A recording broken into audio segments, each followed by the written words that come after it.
Quisiera dar la bienvenida, yo soy Mónica Meléndez del Instituto Geológico. Quisiera dar la bienvenida a la quinta conferencia del ciclo Los hidrocarburos en nuestra vida diaria. Y hoy tenemos a Luis Carmona, que lo presenta José Antonio de Santa María. Gracias, Mónica. Bueno, yo soy José Antonio de Santa María, soy geólogo y presidente del Colegio de Geólogos de Asturias, y soy compañero de Luis Carmona, que empezamos a trabajar juntos en marzo del 78. El 1 de marzo. El 1 de marzo del 78 en la compañía arrendataria del Monopolio de Petróleos. Fue una época aquella muy interesante, muy ilustrativa, aprendimos muchísimo, ¿verdad tú? Porque es que teníamos 5 sondeos a la vez y éramos 4. O sea, entonces, hacíamos un poco de todo y luego, mientras yo me vine al carbón, ellos se fueron a fundar la geología de Repsol, la investigación de Repsol, y llegaron a dirigir Repsol todos, porque nuestros jefes fueron jefes en Repsol y nosotros también, Isaac y tú y tal. Bueno, Luis Carmona es ingeniero de minas, conoce perfectamente el mundo del petróleo y el gas, ha hecho de todo en el mundo del petróleo y del gas, ha sido desde ejecutor de registros de pozo hasta ingeniero de producción, ha pasado por el norte de África con Repsol, por Argelia, por Libia, por Marruecos. En fin, ha trabajado en el Castor, en el proyecto del Castor para Scar UGS, ese proyecto que está paralizado. Ha trabajado en desarrollo de campos, bueno, de todo. Tiene 40 años de experiencia.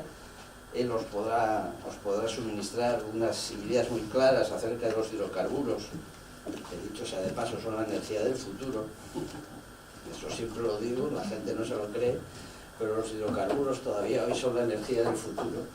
Y ahora dirige el proyecto de Viura, que es un proyecto de investigación de gas y de sondeos de gas en La Rioja, donde, por cierto, descubrimos nosotros en el año 80 el Rioja 4. Exacto. Y casi hace que yo no me case, cuando lo descubrimos. Os dejo con él, que seguro que nos ilustrará. Bueno, buenas tardes a todos, muchas gracias por venir. El 21 de junio es una fecha malísima. El año pasado me tocó el 20 de junio y hacía un calor en Madrid horroroso, y vino pues la gente, los héroes, que sois vosotros, por estar aquí. Muchísimas gracias. Me encanta estar en Oviedo, hace muchísimo tiempo que no venía. Hemos comido mi mujer y yo una fabada estupenda. Es la primera vez que vengo a la Escuela de Minas, tengo parientes y conocidos y grandes amigos que han estudiado aquí. Incluso tengo un pariente que fue catedrático de topografía en su momento. Y bueno, aquí estoy más encantado que José Antonio, que fue una sorpresa para mí, pues que me he presentado, ¿no? Bueno, yo voy a contar una cosa, no sé lo que durará, no es una conferencia magistral, es unas cosas, yo cuento unas cosas que he vivido, No soy orador, no soy político, ni soy profesor tampoco. Entonces, disculpadme, por favor, pero cualquier cosa que no entendáis o que yo haya hecho mal o lo que sea, por favor, me lo preguntáis, ¿te paráis o al final te quedáis, ¿no? Lo que sí tengo la suerte es soy un humilde ingeniero de minas que sigo aprendiendo todos los días cosas de hidrocarburos y de otras cosas también, de la vida en general, pero de hidrocarburos también. Y lo difícil que se ha puesto este negociado, mucho más difícil de lo que era hace unos cuantos años. Y tengo la suerte, y tengo que dar gracias, pues no sé, a alguien, de haber vivido y de estar viviendo todavía con muchísima energía una vida profesional muy intensa, muy bonita, muy divertida. Mi José Antonio, que está en el mismo bajo, aunque se ha pasado un poco más al carbón y a los túneles, también lo conoce. Es una vida realmente apasionante y la que nos mantiene con muchísima vida. Bueno, vamos a hablar un poquito qué ha sido los hidrocarburos en España, cómo empezó la actividad. Y lo primero, perfecto. Lo primero que yo creo que todo el mundo sabe que está aquí es que España es un país con un potencial exploratorio importante, pero está muy poco explorado. Este es un mapa de España con las cuencas geológicas salvando la parte morada, que es la de Podemos, la de Palezoico, perdón,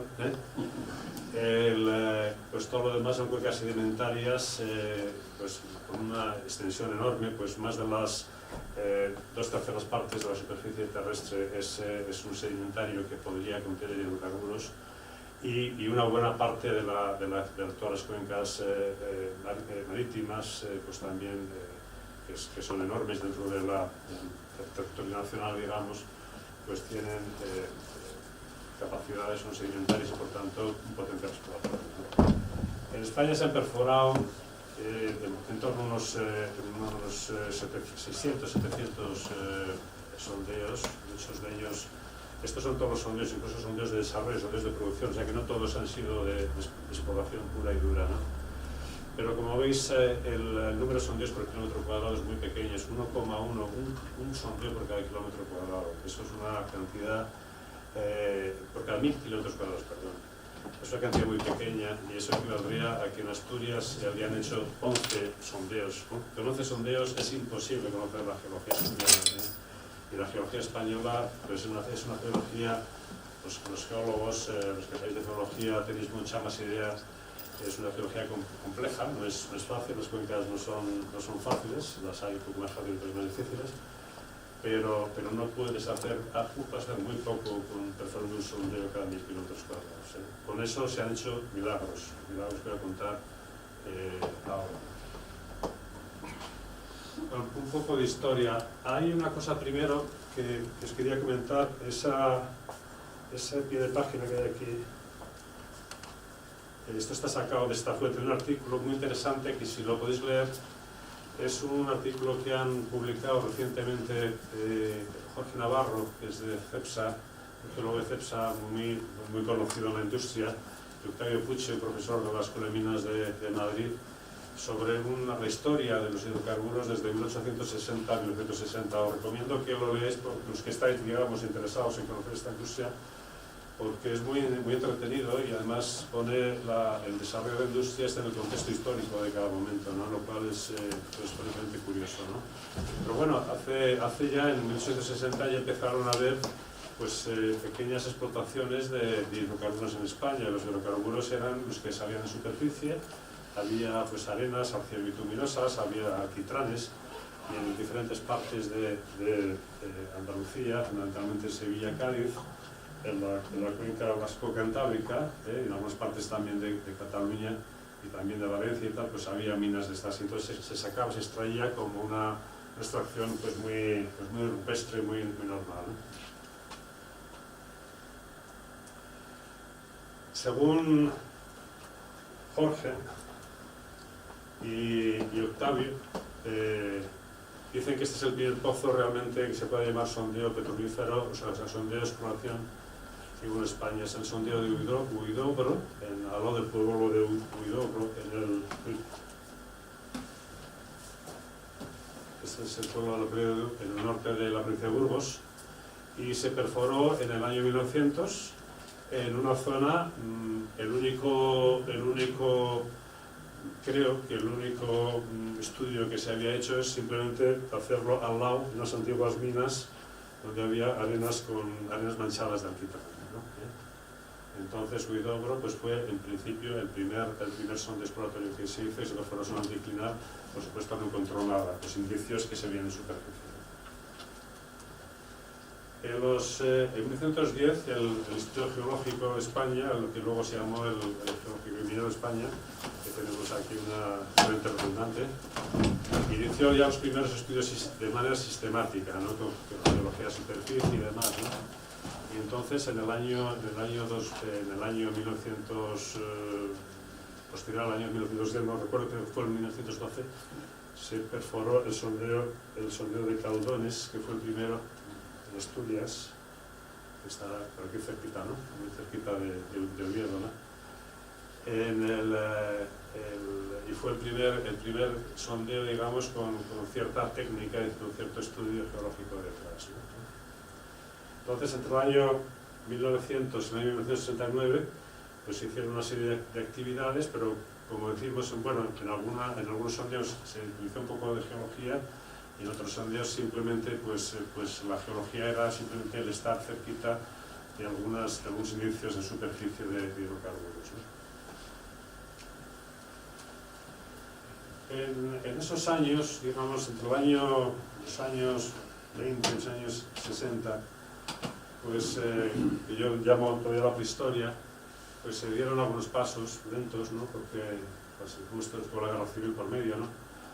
El primero curioso es la creación del monopolio de petróleos con la victoria de Primo de Rivera. La industria del hidrocarburo pues ya se veía que iba a tener una importancia estratégica nacional, y el Estado decidió que eso era monopolio del Estado y que había que administrarlo correctamente, ¿no? Y se creó también entonces CAMSA, que es la compañía arrendataria del monopolio de petróleos, una compañía que se dedicaba a administrar el monopolio en el que este señor y yo trabajamos unos años muy importantes de nuestras vidas, ¿no? También se creó CEPSA, el capital privado, vamos a ver, y se creó también el INI. El INI creó ADAR, que era la compañía de estudios geológicos de ADAR, era la compañía bandera en ese sentido, ¿no? En el año, después de la guerra, en el año 41, toda la actividad, digamos, anterior se había estado regulada por la ley de minas, y una ley de minas muy antigua, y en el año 44 se hizo una nueva ley de minas en la que se incorporó las actividades por la producción de hidrocarburos, ¿no? Y CAMSA, en aquella época, pues perforó su primer sondeo, el sondeo Tudanca, que fue el primero, no fue el primero en España. El primero en España está ahí antes de conocer el informe que habían hecho Octavio y Jorge. Pero fue un sondeo importante, el primer sondeo perforado por CAMSA. En los años 50 se creó Valdebro. Valdebro fue una asociación entre el INI y 3 empresas norteamericanas que estuvieron muy activas en el Valle del Ebro. Y luego se creó, quizá lo más importante de toda esa época fue la ley de hidrocarburos del 58, en el que se permitió, ya lo veréis luego en cómo fueron las actividades después, en la que se aprobó la ley de minas del 44, y sobre todo se admitía participación extranjera, que era la primera vez que había participación extranjera, y esto dio pues origen a muchas compañías que vinieron a España por el interés que tenía el país, ¿no? Se hizo a continuación el primer descubrimiento de hidrocarburos, que fue en Vitoria, un gas natural en Vitoria, un descubrimiento que estuvo funcionando años más tarde, durante unos cuantos años, a una presión muy baja, dedicada a un uso totalmente ecológico, que era fabricar bicicletas. Este gas iba a la fábrica de BH, de hermanos Arrasateri o Beastegui, y con ese gas fabricaban bicicletas durante bastantes años.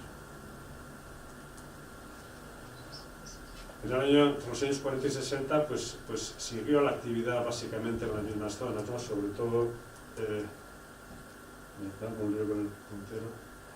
la zona pues, del Valle del Ebro, la cuenca vasco-cantábrica, el Guadalquivir y el sur de Cádiz, ¿no?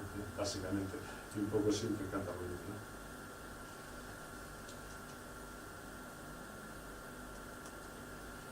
Los años siguientes, entre los años 60 al 2000, que son lo que yo diría los años dorados, hemos tenido la suerte de vivir algunas personas, pues ha sido los grandes años de esta industria, ¿no?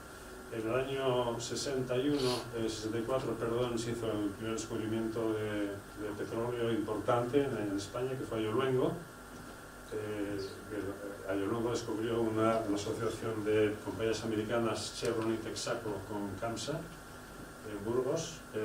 Este descubrimiento ha estado en producción durante 50 años, la concesión se acaba de terminar el año pasado, y está en proceso de revitalizarse de nuevo.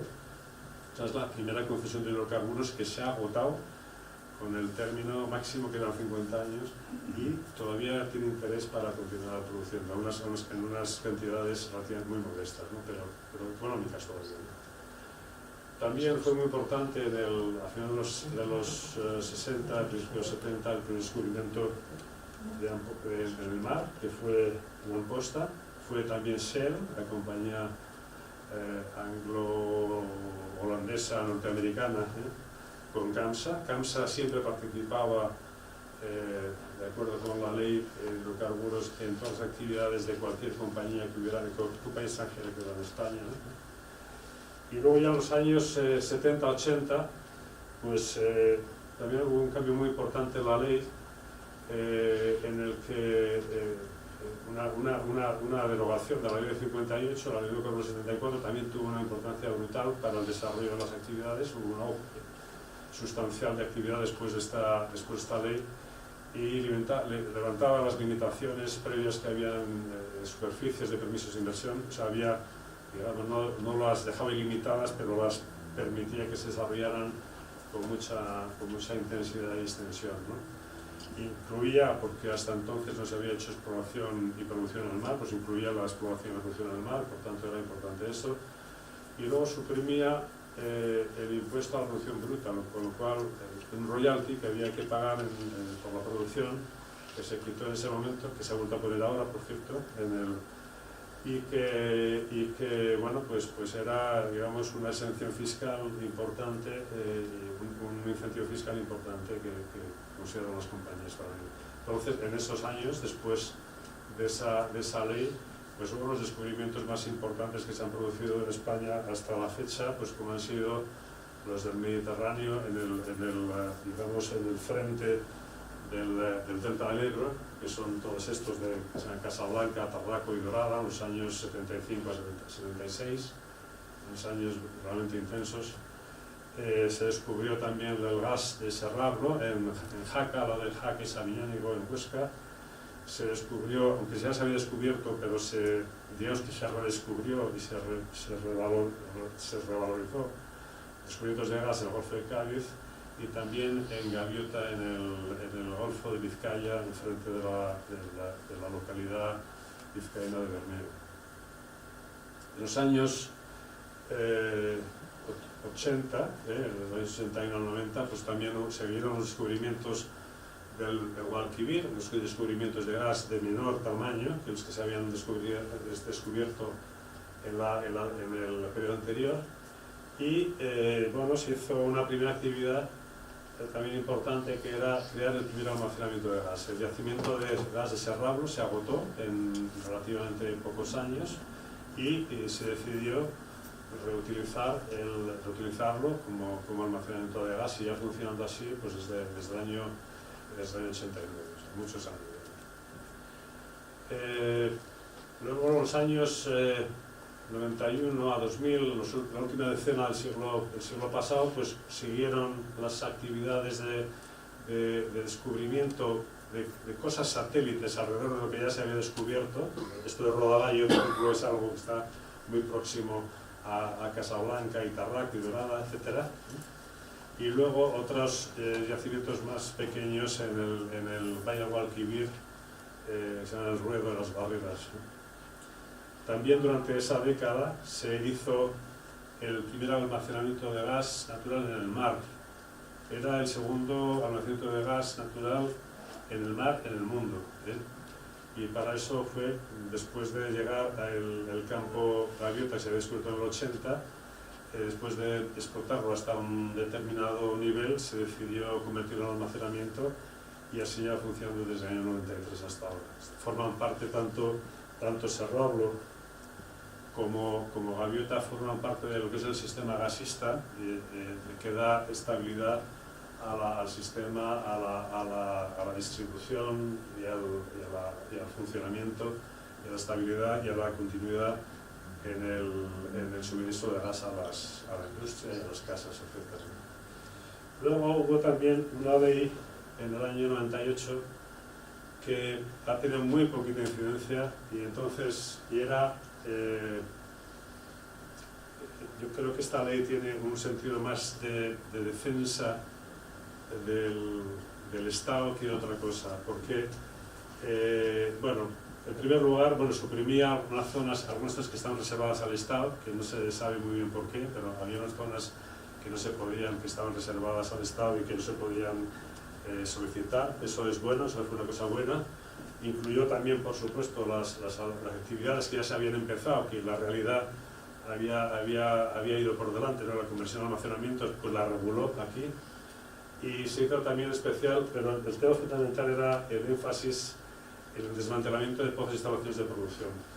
En ese momento ya teníamos unas cuantas instalaciones en el mar, y una vez agotadas hay que desmantelarlas, ¿no? Eso es muy caro. Entonces el Estado decidió que eso no era por cuenta del Estado, eso era por cuenta de los concesionarios, ¿no? Entonces esta fue una de las razones fundamentales de esta ley, ¿no? Y luego ya en el siglo XXI pues ha habido algunas cosas más interesantes. En las almacenaciones, se han hecho 2 almacenamientos más, el de Yela y Guadalajara, en un acuífero. No es exactamente una actividad de exploración y producción de hidrocarburos, pero bueno, tiene que ver en el sentido de que se almacena hidrocarburos, se almacena gas natural, ¿no? Bueno, y el proyecto Cascada, que hablaremos un poquito más adelante, ¿no? Que era la conversión de un antiguo yacimiento de petróleo, Amposta, que fue el primer yacimiento de petróleo que se descubrió en el mar, si recordáis, que se quiso convertir en almacenamiento subterráneo de gas. Hubo también un proyecto que ha sido muy mediático, la exploración en Canarias, que ha estado toda la década del 2002 al 2012, pues en el 14 incluso, en los medios de comunicación y demás, y que finalmente es un proyecto que promovía Repsol, y que finalmente, después de muchos años y contra el interés o la opinión de los canarios y de sus autoridades, pues se hizo un sondeo que resultó seco. Luego se han descubierto otros satélites también de Casablanca. Siempre alrededor del campo de producción suelen aparecer algunas cosas y tal. Estos son, pues, digamos, los últimos coletazos de exploración alrededor de esta zona. Se descubrió también el proyecto Viura, en el que estoy trabajando yo desde hace unos años, en La Rioja. Este es un descubrimiento hecho en una zona, como comentaremos al final. No es un proyecto grande, es un proyecto muy interesante desde el punto de vista geológico. Estudiante geológico tiene muchísimo intríngulis y muy bonito. Yo estoy disfrutando como un niño pequeño con este proyecto, sinceramente. Luego también, bueno, como sabéis, el proyecto Castor se paralizó. Se empezó la inyección de gas, se empezaron a haber mini terremotos, se produjo una reacción social desmesurada, y entonces, bueno, pues los políticos decidieron paralizar este tema. Luego, durante estos años ha habido muchas empresas que han venido a España, empresas extranjeras fundamentalmente, muy interesadas en desarrollar proyectos de fracking. Los proyectos de fracking, como sabéis, pues el fracking es una tecnología, será polémica, no será polémica, ni en eso no me meto, ni quiero meterme hoy en este tema. Lo que sí es cierto es que le ha puesto a Estados Unidos ha puesto la producción de gas y de petróleo en Estados Unidos a unos niveles que no se habían conocido nunca, ¿no? Y la continúa poniendo, ¿no? Entonces, bueno, pues lógicamente esa ola llegó a España y ha habido pues muchas empresas interesadas en desarrollar este tipo de proyectos, pero se han encontrado con muros, auténticos muros de incomprensión y desconocimiento, ¿no? Bueno, entonces ha habido muchas empresas que han venido y se han tenido que ir con lo puesto y con todos los millones que tenían en el bolsillo para explorar, sin gastarse ni un duro, porque no han podido hacerlo. Luego hay una nueva ley de hidrocarburos que ha llegado, que también que ha venido un poquito tarde, porque como veis aparecen impuestos a la producción de hidrocarburos, una cosa que existía ya en la primera ley y que se derogó. Ahora se vuelve a poner, precisamente se ponía para intentar promover los proyectos de fracking, para que la gente que viva en el entorno de esos proyectos pues pudiera tener participación en la riqueza que se sacaba y de hecho entonces pues se pagaba unas cantidades con 1% de la producción a los propietarios de los terrenos pero finalmente pues se ha aplicado solamente en una ocasión que yo conozca, que es la del proyecto de la única concesión que ha habido posterior a esta ley. Luego, como decía, pues la concesión a Llorluengo, que había empezado en los años 60, pues caducó en el año 2017, y en estos momentos está en un proceso de los operadores, los explotadores últimos que han estado produciendo este yacimiento muy modesto, súper modesto, pero bueno, todavía en vivo, pues está intentando que les reotorguen o que se haga concurso de nuevo a la concesión para poderla solicitar, ¿no? Y la única actividad de estos 2 últimos años en relación con otorgamientos, concesiones, tal, ha sido el otorgamiento de la concesión Viura, que es el proyecto que estoy llevando yo, que ha sido, pues, tengo que decir, muy largo, muy complicado. Cada vez se está complicando más todo este tipo de actividades, ¿no? Bueno, y en resumen, este es el número aquí se muestra la localización de los campos productivos que hemos tenido en España. La mayoría de ellos están agotados ya, o pues están vivos, pues la zona de Casablanca y Montanazo y Lubina, que están aquí en el Mediterráneo. Serrablo está convertido, que está aquí se utiliza como almacenamiento subterráneo. Gaviota, que está enfrente del Cabo Machichaco, se utiliza como almacenamiento subterráneo, pero pues, y Viura, que es el proyecto, digamos, más reciente, es este que está junto a Logroño, ¿no? A Llorluengo, que es un proyecto de petróleo, como es el rojo, es el que está la concesión caducada, y estos pues están, los marismas está prácticamente agotado, Romeral también, y estos están agotados en estos momentos, ¿no? Entonces hemos producido en el conjunto en los años que hay aquí, que dice los años hasta el año 2005 o 2006 se ha producido en orden de 280 millones de barriles de petróleo en España. La gran mayoría esta parte desde la zona del Mediterráneo, especialmente el yacimiento de Casablanca. Otra parte importante era Amposta, que también se agotó hace tiempo, que es donde luego se quiso hacer el almacenamiento de Castor. Y luego estas otras cantidades de petróleo pues corresponden a Llorluengo y a otros campos satélites alrededor de Casablanca, que está aquí. En gas se ha producido 13 BCM, que son 13.000 millones de metros cúbicos día, y 13.000 millones de metros cúbicos, perdón, y la gran mayoría pues ha sido de gaviota. Aquí está pues también Poseidón, marisma, Serrablo, etc. Aquí no está metido Viura, por ejemplo, ¿no? Viura sería del orden de una tercera parte en estos momentos de lo que hay aquí cuando se produzca, cuando se extraiga, ¿no?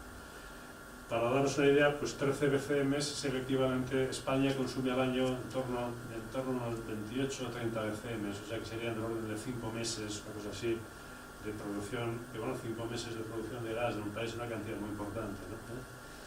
Y los 180 millones de barriles equivalentes, España, si las cifras no cambian mucho, consume el orden de 1 millón de barriles diarios, o sea, serían como aproximadamente pues, como 9 meses de producción, o sea, de todo consumo de petróleo en España se habría sacado de los campos españoles. Este gráfico, que acaba en el 2015, pero no se aportaría, no levanta a partir del 2015, desafortunadamente no. Es un gráfico donde se ve el número de sondeos que se han hecho y las producciones de gas y petróleo que ha habido en cada momento desde los años 60 hasta el año 2015, ¿vale? Entonces, bueno, estas columnas verdes son unos sondeos en tierra, las azules sondeos en mar, la línea roja es la producción de petróleo y la línea naranja la producción de gas. Como veis, pues desde la ley del 58 pues hubo un empuje bastante importante, la tecnología en aquel momento estaba desarrollada y centrada en temas marinos, en temas terrestres, y se hizo una cantidad de sondeos pues bastante importante, de 30 sondeos, 32 sondeos en algún año, ¿no? En los años finales de los 60 pues, empezaron a hacerse algunos sondeos marinos y como veis aquí pues hay un auge muy importante de sondeos marinos fundamentalmente en el área del Mediterráneo, también en Asturias y en muchos sitios, el Golfo de Cádiz y en el Golfo de Vizcaya también. Bueno, como veis, desafortunadamente pues esto ha ido bajando pues consecuencia de muchas cosas, ¿no? Consecuencia pues de que los países que todas estas actividades fundamentalmente han sido dirigidas o han sido realizadas en buena parte por compañías extranjeras ponen el foco en determinadas zonas y a veces el foco se va por las circunstancias del país o por economía, por lo que sea, y por tanto pues ha habido un descenso de actividad que empezó después de un auge importante a mitad de los años 80, donde se llegó a producir 60.000 barriles de petróleo y un poco más adelante 4,3 millones de metros cúbicos diarios. Estos son los picos, digamos, de producción que ha habido en toda esta época y a partir de aquí pues ha habido un descenso, ¿no? Y bueno, y ha habido un año negro, ¿no? que no se ha perforado ni un solo sondeo, ¿no? en España, ¿no? Esto es una desgracia, sinceramente es una desgracia porque todo esto que no hemos perforado y que hemos producido nosotros lo hemos tenido que comprar, no sé. Aparte de comprarlo, pues no tenemos el conocimiento que se deriva, en fin, de todo esto, ¿no? Todas las cosas que se derivan de hacer cosas. Cuando uno hace cosas, no solamente gana esa cosa, sino hay otras. Bueno, ¿qué ha habido en España? Yo creo que en España ha habido, a pesar de que la actividad no ha sido brutal, lo que se han hecho cosas muy importantes desde el punto de vista tecnológico. Yo voy a hablar de temas de producción, de exploración. Soy ingeniero, soy más de producción y desarrollo. En exploración pues se han aplicado las técnicas de exploración más convencionales, más convencionales, tal. Pero en producción se han hecho cosas muy interesantes. Se han hecho proyectos pioneros en España que no todo el mundo lo conoce. Por ejemplo, uno de los primeros lugares donde se perforó un sondeo con posicionamiento dinámico, con un barco de posicionamiento dinámico, fue en el Golfo de Rosas, en los años 70. Esto se hacía con un barco, estos barcos que tienen su torre de perforación aquí, normalmente tienen que estar quietos en el mar para poder perforar un punto que está en el fondo del mar, ¿no? Y el posicionamiento dinámico permitía que una serie de hélices a proa y a popa orientables que el pozo se quedara dinámicamente en el sitio que se tenía que quedar sin moverse para poder perforar ese pozo. Esto se hizo por primera vez en España en profundidades, el Golfo de Rosas, pues cerca de varios cientos de metros, yo diría que hasta, no recuerdo bien, pero probablemente cerca de 900 o 1000 metros. Esto fue un hito y una de las cosas que salió en la prensa especializada de aquella época, ¿no? Luego se hicieron muchos sistemas flotantes de producción de petróleo. La producción de petróleo que ya se había hecho en agua, en el lago Maracaibo y muchos otros sitios y tal, se hacía habitualmente con plataformas que se asentaban encima del yacimiento, se hacían sondeos y demás, ¿no? Entonces, en sitios donde no se habían desarrollado, como se desarrollaron en esta época en España, pues sistemas de producción flotante. Por ejemplo, aquí hay una plataforma, pero esta plataforma está conectada a un pozo submarino con una línea submarina. Había un sistema para descargar el petróleo con una boya flotante. En el Castillo P5 en Tarraco, por ejemplo, este es un barco en el que yo me pasé un verano entero metido aquí.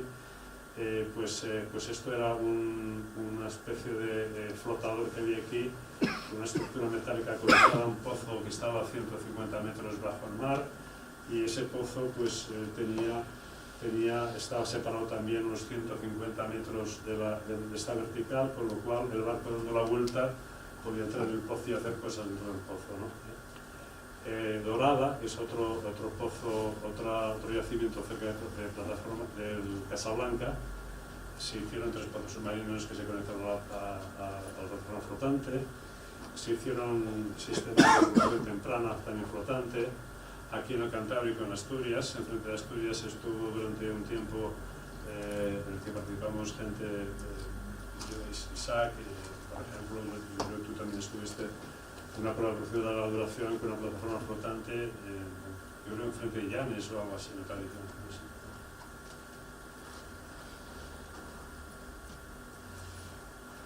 También se hicieron cosas en el tema de gas en los años 90, que se hicieron cosas muy interesantes, ¿no?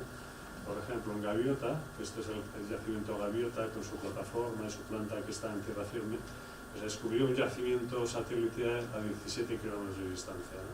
Pues se puso eso en funcionamiento a través de un sistema submarino, una línea de 17 kilómetros que se tendió en 30 horas, una línea flexible, de acero, pero flexible, que se tendió en 30 horas y se conectó con mucha, vamos, muy rápidamente, ¿no? Se hizo también un proyecto muy bonito, se llama Poseidón, en el Golfo de Cádiz, digamos, al sur de Huelva, en el que había pues 3 pozos submarinos conectados. No había nada sobre la superficie del agua, todo iba por el fondo del mar hasta tierra firme, una planta que se puso pues a las proximidades de Huelva y conectaba a la red de gasoductos, ¿no? Este en su momento fue un récord en este tipo de proyectos de control a distancia. Eran 65 kilómetros, era una distancia en aquel momento pues, que era casi un límite, ¿no? Límite tecnológico. Y bueno, incluso este proyecto, pues el Ministerio de Industria en su momento pues tuvo a bien en algún foro en el que participaba con organizaciones ecologistas como Greenpeace, pues presentarlo, ¿no? Como un modelo de desarrollo, tal, y Greenpeace reconoció en un acta. Me parece que Greenpeace dice que esta es la forma de hacer las cosas, ¿no? O sea que el medio ambiente lo hemos cuidado siempre. Luego, pues como decía, hemos también aprovechado todo lo que teníamos y hemos tenido yacimientos de gas relativamente pequeños, hemos sacado el gas, pero los hemos convertido en almacenamientos subterráneos. Estos almacenamientos subterráneos dan estabilidad al sistema. El objeto que tienen es si hay un fallo del suministro o desbalances de suministro entre el suministro y la demanda que hay, pues estos almacenamientos subterráneos permiten digamos, regular esas diferencias, ¿no?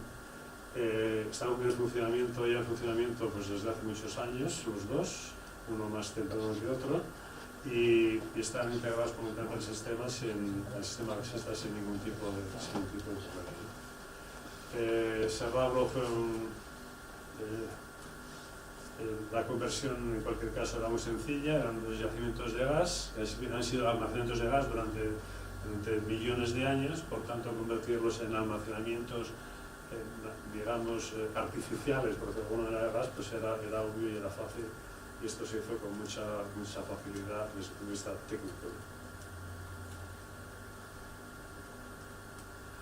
Y luego el gran digamos las mayores actividades, como he comentado varias veces ahora, que se dieron en exploración en España y de producción ha sido en la zona de Casablanca, en el entorno del delta del Ebro. Todo esto es consecuencia del Ebro.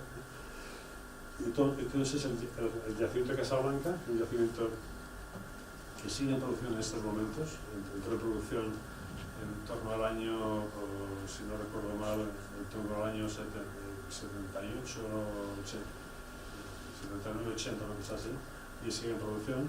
Y los campos satélites, los campos que hay alrededor, que se han ido conectando en su momento a Casablanca, o que se han exportado por sí mismos con sistemas flotantes, como comentaba antes, ¿no? Aquí hemos producido, en esta zona, hemos producido los 260 millones de barriles, los otros 20 que faltaban los hemos producido de hidrógeno de Burgos, ¿no?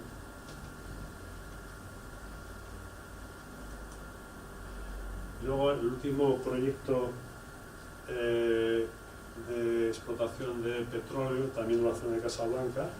Esta es la plataforma Casablanca. Son dos yacimientos satélites, se llaman Montanazo y Lubina, situados a 8 o 9 kilómetros de distancia. En los años 2009-2012 pues, se instalaron unas cabezas submarinas, todo totalmente submarino, como ya se había hecho años antes en el caso del Albatros, el caso de este satélite que había en Gaviota, o el caso del Golfo de Cádiz del proyecto Poseidón. O sea, todo esto es consecuencia de todas aquellas cosas que se hicieron mucho antes. Y aquí incluso se puso una cosa nueva, muy interesante, que era con un sistema de bombeo, porque eso es petróleo, la presión del petróleo que hay bastante rápidamente necesitas bombear para sacar el petróleo para poder extraer lo máximo posible, ¿no? Entonces esto está en funcionamiento desde hace ya algunos años por parte de Repsol. Bueno, el proyecto Castor. El proyecto Castor, esta es una fotografía en la que se ve varias cosas. Primero, esta es la torre de perforación con la que se hacían los sondeos que se utilizaron para la inyección y se utilizaron para la producción de gas. Esto sería la plataforma, esta pequeñita amarilla, la plataforma donde se ubican las cabezas de pozo, los cabezales de producción. Y esta es la plataforma de primer procesado de gas, el gas que se mete, lo que sale del almacenamiento pasaría por este puente y se procesaría o se inyectaría en función de cómo fuera, si fuera a meter o sacar, tiene un tratamiento un poquito diferente en esta plataforma. Aquí se llevaría tierra firme, en tierra firme habría una planta donde se completaría el procesado. Aquí esta fotografía pues muestra justamente el momento que están perforando los pozos, una plataforma que se llama jack-up. Jack-up significa que es una plataforma que tiene tres patas que se apoyan en el fondo del mar y la parte de la plataforma se eleva a voluntad, por supuesto dentro de un cierto margen, ¿no? Y entonces con esta torre de perforación que está sobre una especie de balcón de esta plataforma jack-up, pues te pones encima y perforas los pozos, ¿no? Del proyecto Castor, que ha habido, como sabéis, mucha polémica, todos los días hay polémica, cuando ha salido la nueva ministra de Energía y Medio Ambiente, de transición a la transición ecológica, no me acuerdo cómo se llama, pues que firmó la declaración de impacto ambiental este proyecto, pues ha habido, en fin, mucha polémica. Yo solamente quería comentar dos cosas que creo que no son muy conocidas por el público general, que son dos auditorías que pidió hacer el Ministerio de Industria y Energía a dos entidades de reconocido prestigio internacional.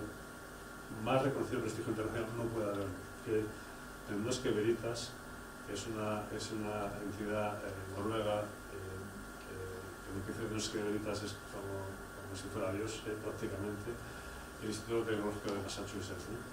Entonces, en primer lugar, la de Norske Veritas pues está hablando, bueno, dice, Norske Veritas considera que la instalación es técnicamente adecuada al propósito en términos de disponibilidad, el almacenamiento y suministro de gas.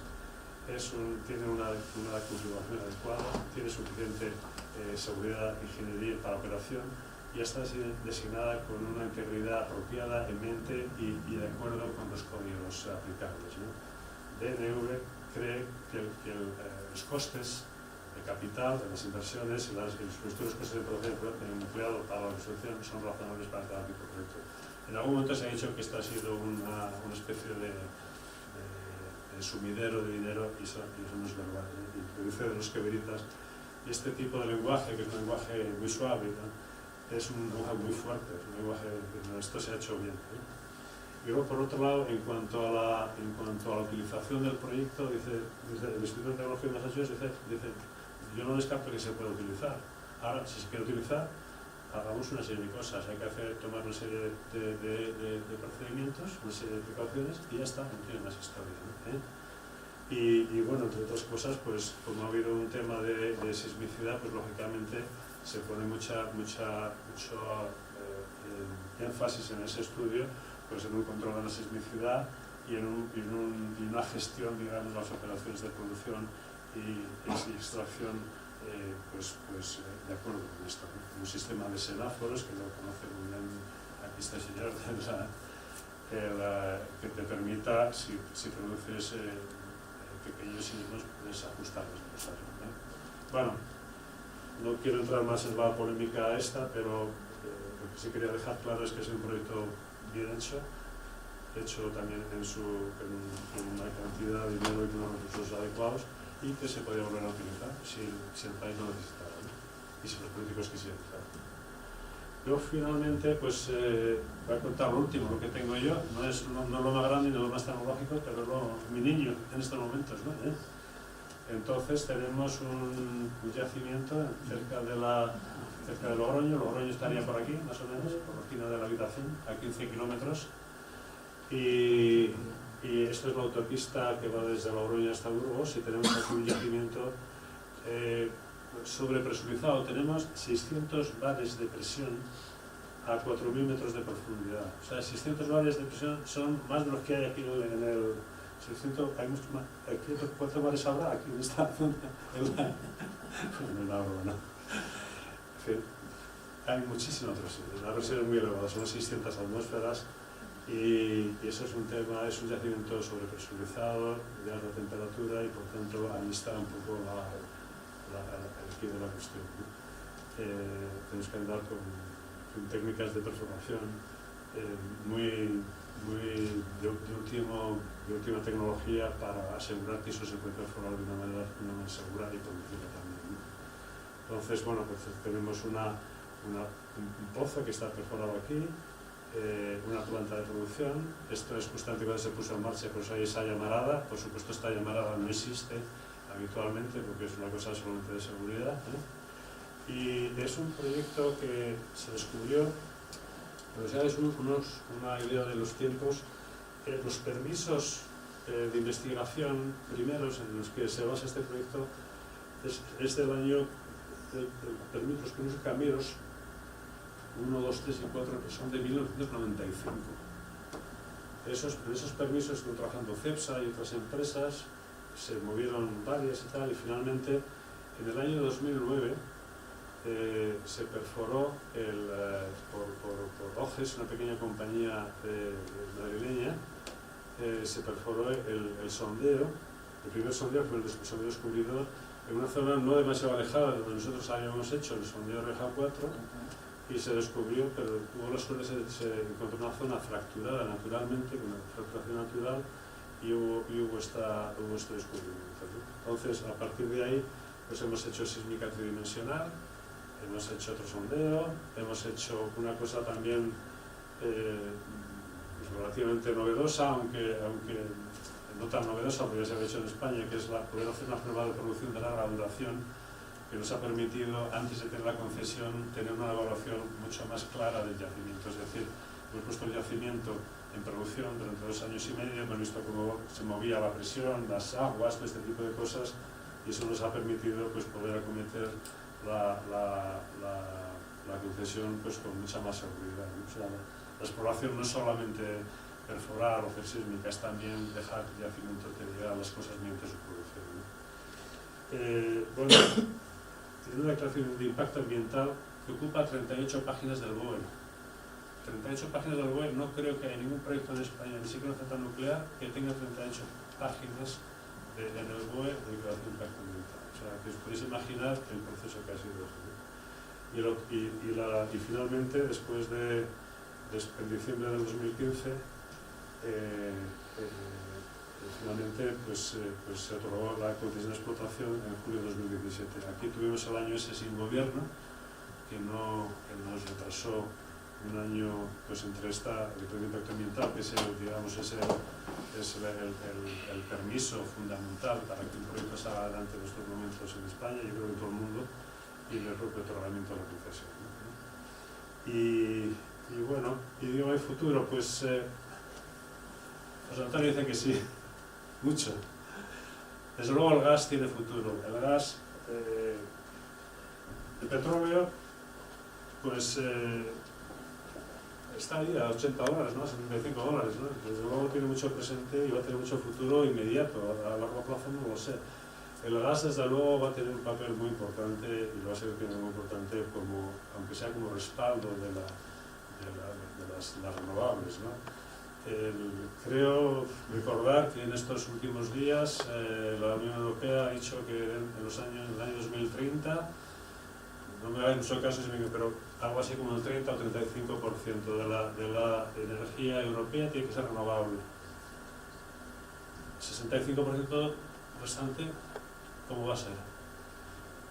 Entre otras cosas, bueno, pues ahí tiene que haber otras fuentes, y el gas natural, que es el hidrocarburo que produce menos impacto ambiental de todos los hidrocarburos que hay, produce mucho más la ganadería en el mundo que la industria, pues va a ser un impacto, va a tener su papel sin ninguna duda, ¿no?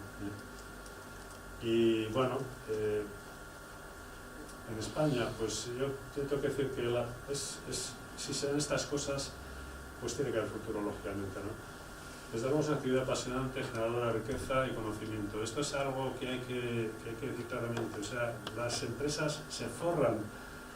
Las empresas no se forran, se forran relativamente. Hay muchos proyectos de estos de exploración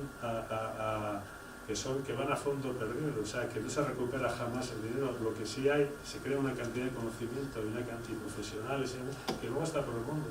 La gente, Repsol no estaría ahí en el mundo si no hubiera estado haciendo cosas aquí en España, todas estas cosas. Es así de claro, y esa es la riqueza que no se ve, pero que hay que dejarla muy clara, ¿no? Bueno, como decía también al principio, la geología está ahí. La geología se ha transformado un poco, hay una era nueva, ¿no? El andrógeno, ¿no? ¿Cómo, el andrógeno, perdón. Bueno, entonces quiero decir que hay potencial y por tanto está ahí, ¿no? Y la tecnología actual, pues lo que abre es oportunidades de revisión de viejos proyectos. Casi ninguno, por ejemplo, el proyecto Viura es un proyecto que se basa en otro proyecto anterior. En esa zona, Enagas quiso hacer un almacenamiento subterráneo de gas natural, hizo una sísmica 2D en el terciario y resulta que había unos interés en el Cretácico, ¿no? Y alguien se dio cuenta de eso y pues, aplicando tecnología nueva y demás, pues han podido revivir y sacarle rendimiento a cosas ya antiguas, ¿no? Lo que es obvio es que requiere un apoyo firme de otras administraciones. Esto es evidente, que si no hay un apoyo, pues es imposible, porque hay el número de permisos a todos los niveles, permisos y negociaciones, negociaciones a veces con particulares, ¿no? Con grupos, con pescadores, con agricultores, con regantes, con ganaderos, con vinateros, con vecinos, con personas particulares que también aprovechan la oportunidad de hacer ruido para complicar la vida a veces en todos estos procesos. Y eso es fundamental, y eso pues desafortunadamente pues, esto se está deteriorando, como sabéis, poco a poco, ¿no? Por supuesto, habría que hacer mucho trabajo para mejorar la aceptación pública en la industria. Yo veo muy difícil, en fin, que la gente de manera general pues acepte esta industria con facilidad. Lo que sí es verdad es que hay proyectos, el proyecto Viura nuestro, pues es un proyecto que lo hemos trabajado de una manera modesta, de una manera humilde, de una manera muy localizada, de una manera muy personal con las personas.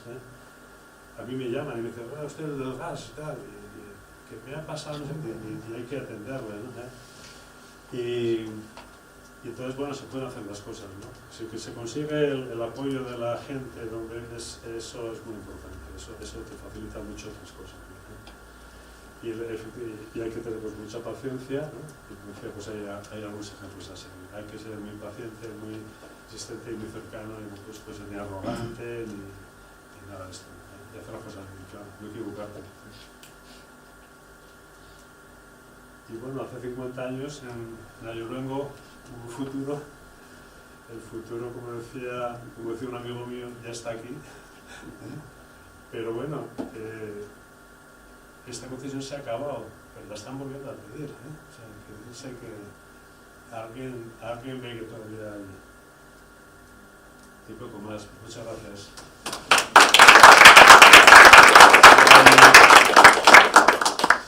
Si alguien quiere preguntar alguna cosa, ya se no responde. Y si no, pues muchísimas gracias a todos por la paciencia y por la... Sí, bueno, felicitarte por la conferencia, que fue muy amena, muy ilustrativa de lo que nos toca aquí en España. En cuanto al futuro, dices que claro, el gas va a tener un papel muy importante, pero yo al gas le veo un problema gordo, y diré que el gas fundamentalmente está concentrado en países muy inestables, en zonas complicadas, así como el carbón yo lo veo que está repartido en países más serios, que te van a garantizar el suministro a un precio más o menos razonable, depender del gas, cuando los países productores de gas, bueno, que la pueden armar, lo veo un poco arriesgado, ¿no? ¿Qué te parece? Bueno, esas son políticas a los políticos les corresponde tomar ese tipo de decisiones. O sea, pasa que tienen que los técnicos tenemos que decir las cosas que hay, ¿no? O sea, y vamos a ver, encontrar gas en el país, una molécula de metano, de gas natural aquí, tiene un valor infinito, un valor doble o triple que encontrarlo en Argelia o en Qatar o en Mozambique, que hay que producirlo desde el punto de vista ecológico, mundialmente, porque las cosas, la ecología no es el coche eléctrico que no me contamina en Madrid o no me contamina en Oviedo, es que la electricidad se produce en un sitio que sale por algún lado y tal, pues algo, quizá me estoy liando, perdón.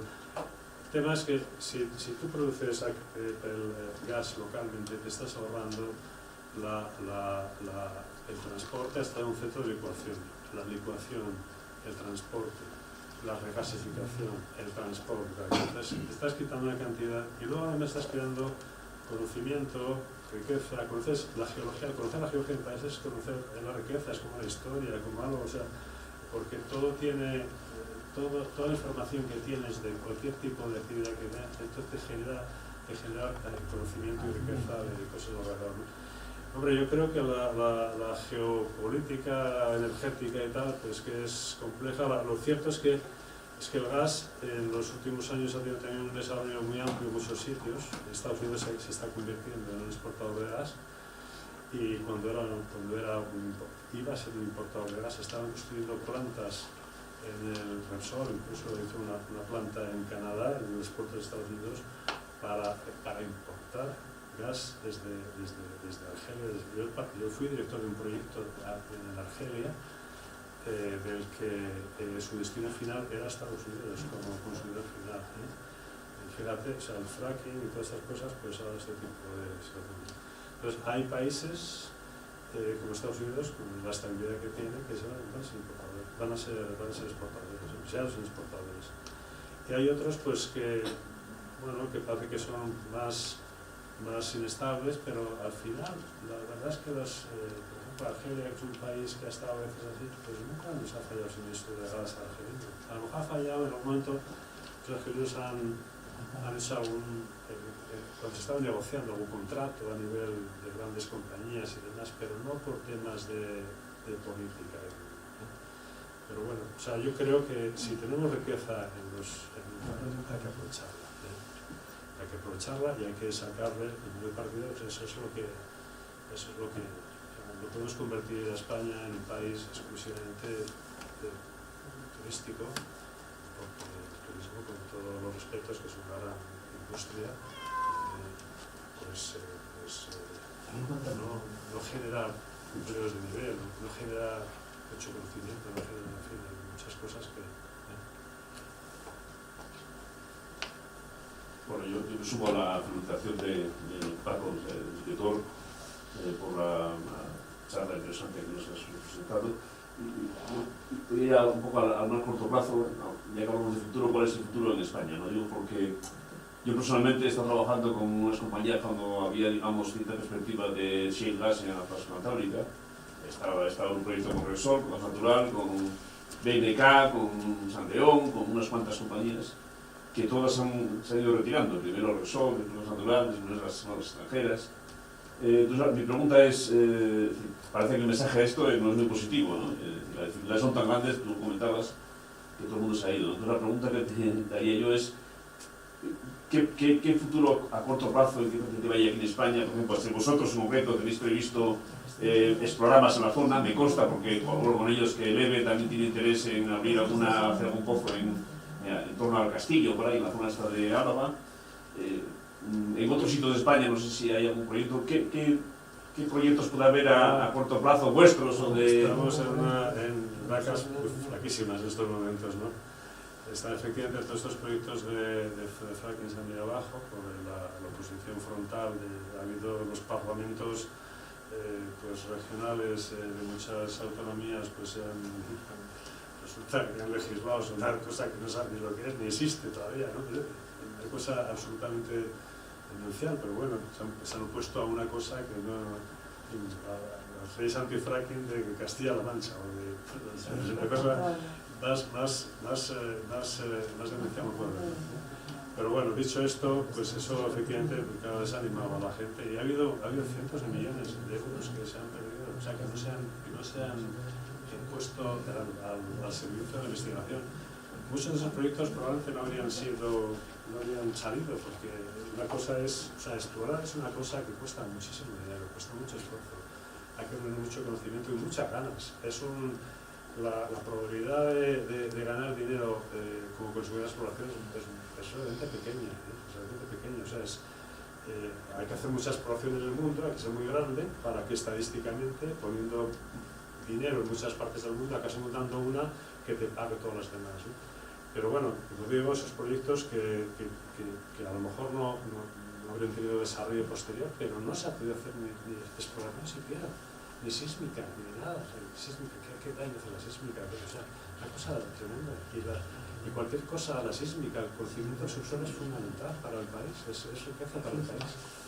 Bueno, y eso se ha perdido, Podría haber habido, pues no sé, pues autorización para explorar y luego digo, oye, si quieres desarrollar, ahora hablamos y tal. En fin, podría haber, pues no se ha hecho así, no, para nada, o sea, no quiero nada cognitivo, no, se acabó, pues la gente se va.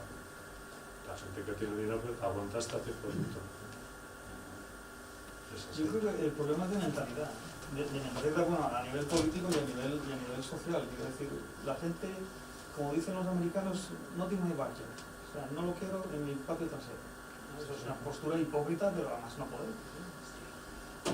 Decía un amigo mío... Consumimos gas, pero de fuera, no de fuera. A mí me molesta. Decía un amigo mío, una broma, y por favor que no me lo tome nadie así, decía, coño, dicen que ha salido gas con el grifo de una... Ojalá salga por mi casa, que me enchufo la cocina directamente, que sale gratis. No puede ser gratis.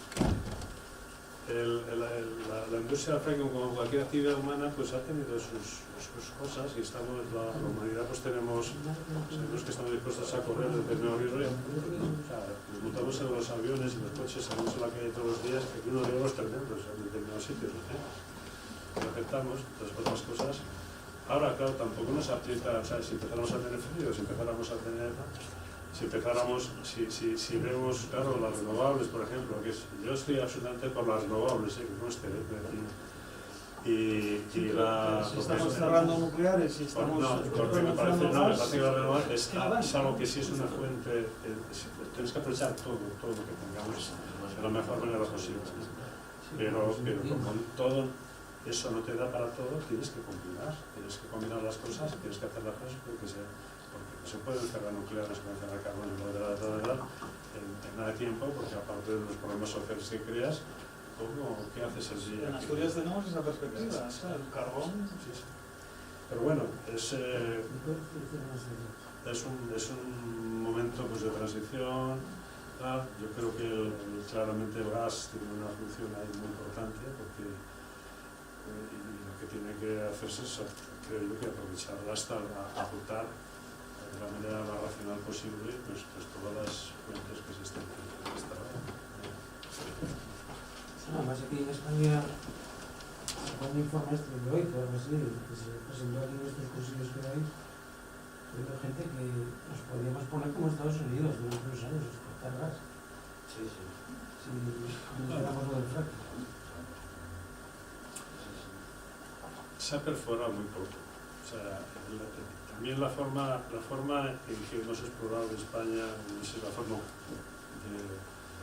europea de explorar y la forma americana son diferentes. Los americanos no hacen más que perforar, en cuanto pueden perforar. Nosotros vemos estudios y sísmica y interpretaciones,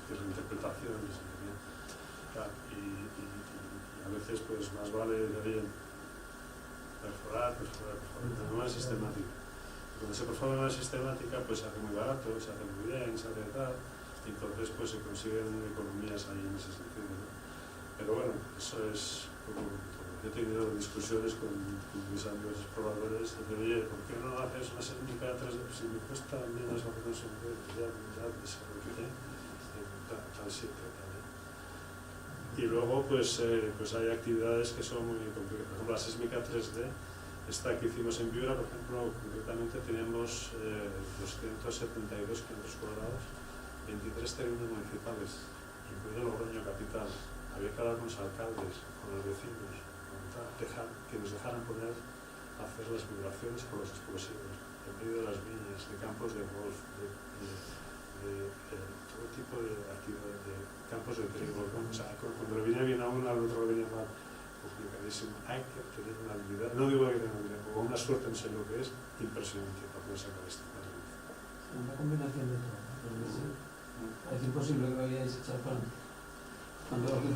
Y sin pagar, quiero decir que sin pagar, quiero decir que sin hacerlo imposible hacer, claro, porque si tú para hacer una sísmica 3D tienes que pagar a cada paisano por el que pasas un dinero, pues no puedes hacerla. Pero ¿cómo lo dices? En la práctica, ¿qué maestros puedes generar? Quiero decir, es muy potente No, ya tú imagínate que vives en un pueblo de 100 habitantes en La Rioja, que es agricultor, que tienes unas viñas, y viene un señor y te dice, no, habla con el alcalde y le reúne el ayuntamiento a 100 personas. Bueno, vamos a hacer una sísmica, ¿y eso qué es? Y tal, no, pues que vamos a hacer unos agujeros de 6 metros con un explosivo, y eso por medio de las viñas, por medio de no sé qué. Por medio de las viñas. Y eso va a remover la red. O sea, tiene su historia, ¿no? Tiene su historia. Tú sabes mucho, es una cuestión de conocimiento.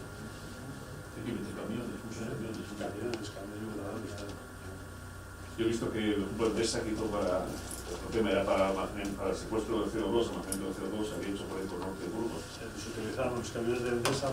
Y ellos pagaban eso, porque si no, no los dejaban, y eso que no eran villas, que era simplemente... Nosotros pagábamos los caminos hacían rodadas y ese tipo de cosas, los arreglábamos las cosas que se estropeaban. Como digo, Nosotros en la cancha pasamos una vez por el campo de tiro de San Gregorio, en Zaragoza, y a mí me tocó explicarle esto de la sísmica al capitán general. Pero a él a ese no lo asustaría. Sí, no, de explosivos no le asustaba, pero eso de que le pasara una fila de camiones por mitad del campo de tiro, de los tanques, era una cosa que le tenía negro. Sí, esa parte es mala. Se explica mal. El despliegue de geófonos, en sísmica 3D tienes que desplegar Miles de kilómetros. No manches una valla, miles de kilómetros de cable. Luis, el proyecto Castor, el inversor que lo iban, como ya parece que se murió, o sea, tú dices que en un momento más adelante igual se puede reutilizar, no lo van a desmantelar. El proyecto Castor, mi opinión técnica, es que se puede utilizar como movimiento subterráneo de gas. Bueno, había un informe del Instituto Tecnológico de Massachusetts que dice, oiga, si se utiliza alguna, hagan estas cosas, ¿no? Hagan lo que estamos haciendo, por ejemplo, en Piura, que nos va a traer más el equipo de este señor, que es una monitorización continua de la sismicidad que se puede producir como consecuencia de la actividad de extracción y producción. Y entonces regúlese en función de eso. Hay una cosa que yo creo que ha pasado y que me parece que no se dice, es que después el proyecto Castor es un proyecto que empezó en el año 2002, estaba en la planificación del Estado, la planificación del gas y la electricidad del año 2002, y aprobado el Consejo de Ministros, pasado por Parlamento y demás. Y entonces se decía en aquel momento pues, que era un proyecto urgente y necesario para el país, porque el consumo de gas iba subiendo de manera lineal todos los años, luego hubo la crisis y se paró, con la crisis cambió todo un poco, ¿no? Y entonces pues era absolutamente de hacerlo. Claro, mientras pasó todo eso, se aprobó, se autorizó, en el proyecto Castor hubo entre el orden de 45 procesos de autorización, algunos administrativos, muchos de ellos, o sea, con los ayuntamientos, con los ministerios, con todo tipo de autoridades, y luego negociaciones ya con cofradías de pescadores, con propietarios de terrenos, en fin, muchas 45 procesos de eso, se dice pronto, ¿no? Ahí sí. Y bueno, entonces eso lleva tiempo. En todo ese tiempo, pues el país cambió, hubo la crisis, se hicieron más plantas de regasificación, y lo que en el 2002 era urgente y necesario como un elemento, probablemente ahora no es tan urgente ni tan necesario. Es decir, el país sigue funcionando, hay más puntos de entrada de gas en el país, hay más puntos de suministro de gas en el mundo. O sea, el gas natural, que era se ha convertido en una commodity, o sea, una cosa que se puede traer de cualquier lado, como que dice en estos momentos. En aquella época no era así. En aquella época, porque tienes un contrato con Argelia, o con Libia, o con Qatar, o con fuera y tal. Ahora se puede traer mucho, se puede traer de Estados Unidos, se puede traer de Alaska, se puede traer de muchísimos. Entonces ha cambiado un poco. Entonces, probablemente ahora a lo mejor no es necesario, no es necesario como se convierte en una comunidad. Pero bueno, como digo, técnicamente, y el Instituto Tecnológico de Massachusetts no lo ha dicho, pero si quieren poner esto en marcha, háganlo, pero con este tipo de precauciones. Como nosotros tenemos un protocolo, ¿verdad, Javier? Sí. Protocolo en el proyecto Viura, por ejemplo, tenemos 6 geófonos en el entorno, más un geófono puesto en el emplazamiento de un sondeo que están midiendo, monitorizando continuamente la sismicidad de la zona. Tipo real, si hubiese un terremoto yo tenía un mensaje aquí al minuto. Por eso. Entonces, y lo que se ve pues son las voladuras de las que hay en el entorno, voladuras de canteras, algunas voladuras de carreteras, algunos terremotos naturales en la Sierra de Cañeros, que los hay, pues cada mes hay alguno, tal, normal.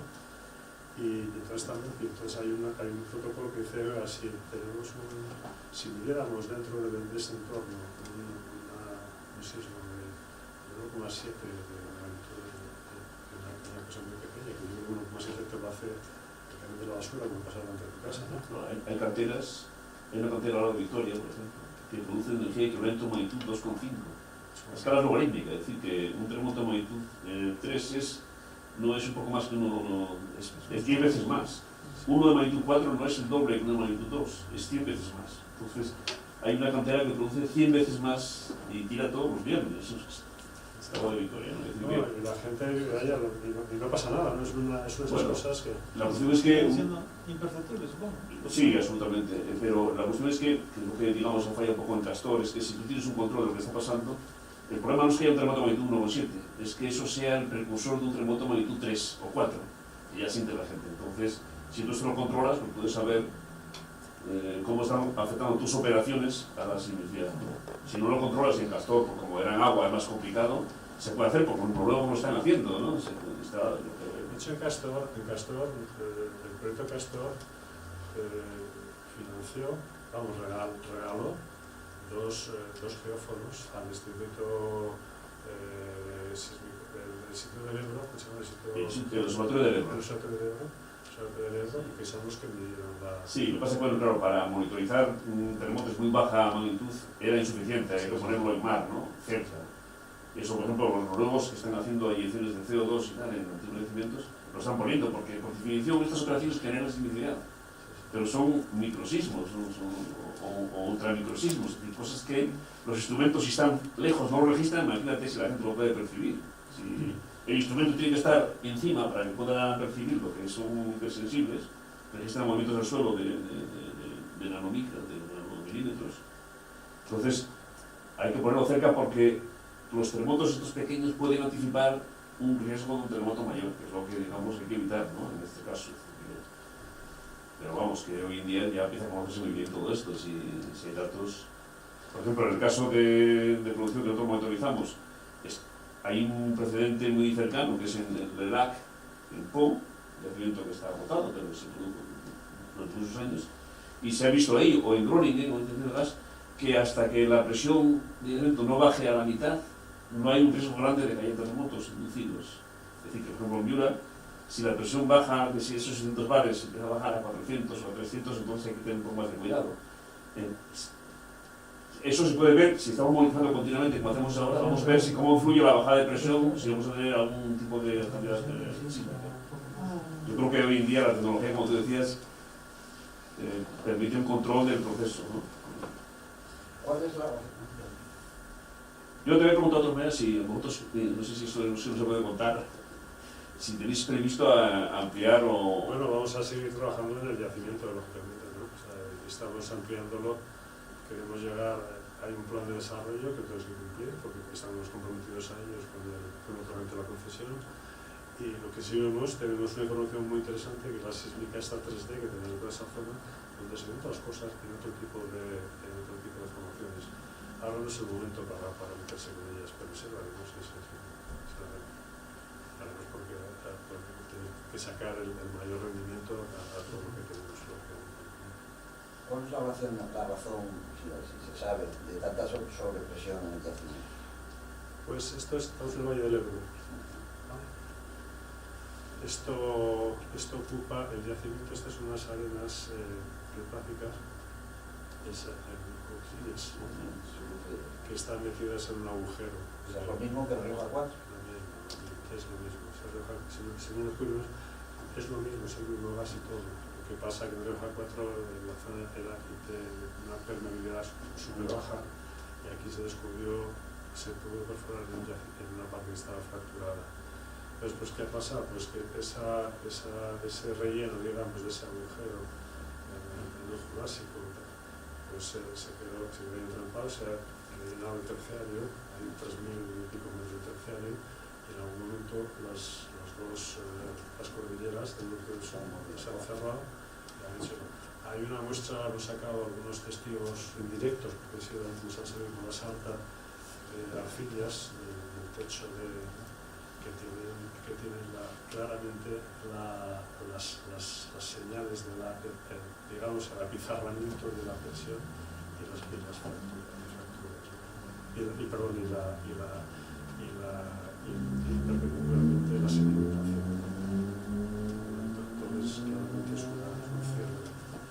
Entonces, eso ha hecho, y eso se ha preservado, y entonces la bombona ha hecho que se ha reducido el 20%, es un 20% de la presión. Una cosa muy bonita, una cosa mundial que ha ido cayendo, fue muy complicado. Una cosa, la gasificadora de Gijón no mueves, ¿qué pasa ahí? Bueno, la verdad es que no la he visto, quiero decir, sé que está ahí, no lo sé, eso no conozco, como dicen en la música, no lo sé, no te puedo decir. Hombre, la gasificadora te da un punto más de entrada de gas en el país, ¿no? Hay muchas épocas, no sé. Del tema sí no conozco. No, creo que tienes un detalle aquí.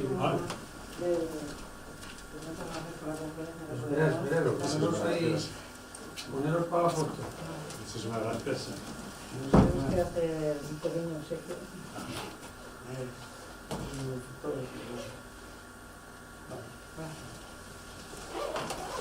Muchísimas gracias a todos.